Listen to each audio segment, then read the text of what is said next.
ISO is not only an interesting acronym but also an essential tool for high quality pictures, and here's why.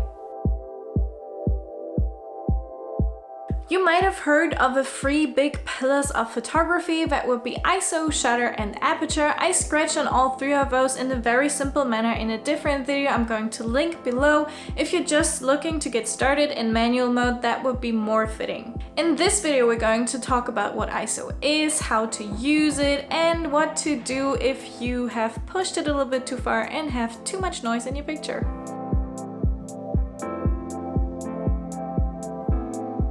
ISO means International Organization of Standardization and basically sets a standard for all digital cameras so that the same ISO values wouldn't look extremely different on two cameras. It originates in analog photography, where the ISO written on the film you put into your camera tells you the light sensitivity you should be working with. So to put it very simply, you could say the ISO is the light sensitivity of your sensor. Though this is not a correct definition, it is the easiest one to help you understand ISO. Truth be told, digital sensors don't work this way. They have only one light sensitivity. The ISO you adjust is an information for the sensor, which then generates the output accordingly. I hope I didn't lose you there. What's important to know is that the ISO has an impact on your image quality, and that brings us to the next part, how to use it.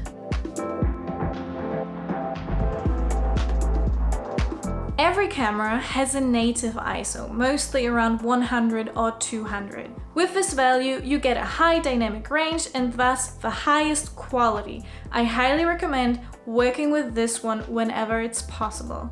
But what if you need to push it because you tried everything else?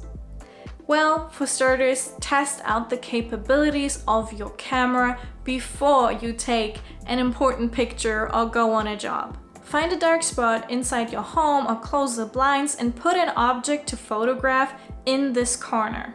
And then simply play around with your ISO.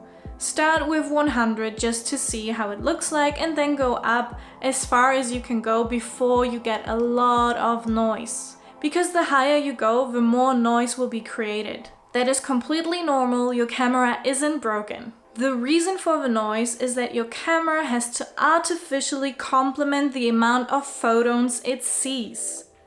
That's science right there. But every camera can handle different high levels of ISO. Some perform even great on high values and you will have little to no noise, and others don't. That's why it's so important to test out the limits of your camera.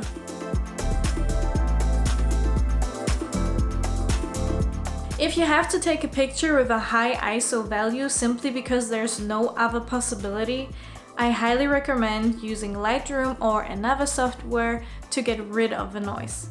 But be warned, it's not going to look as perfect as you wish. This picture was taken with my Canon 77D at an ISO of 25,600. I never shoot this rate, I usually don't go over 800. So in Lightroom, you will find the noise reduction in the detail tab. And there you will have to adjust until your noise is pretty much gone. You will lose some of the detail in this process. Since I don't shoot this high, I also don't consider myself a noise reduction expert. I don't have a perfect method, I just look at the given picture and adjust accordingly.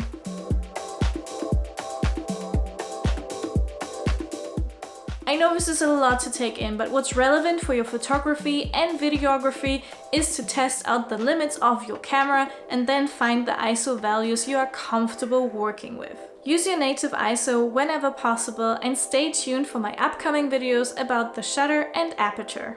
Thank you for watching, comment if you have any questions left, subscribe if you haven't already, and have a wonderful day.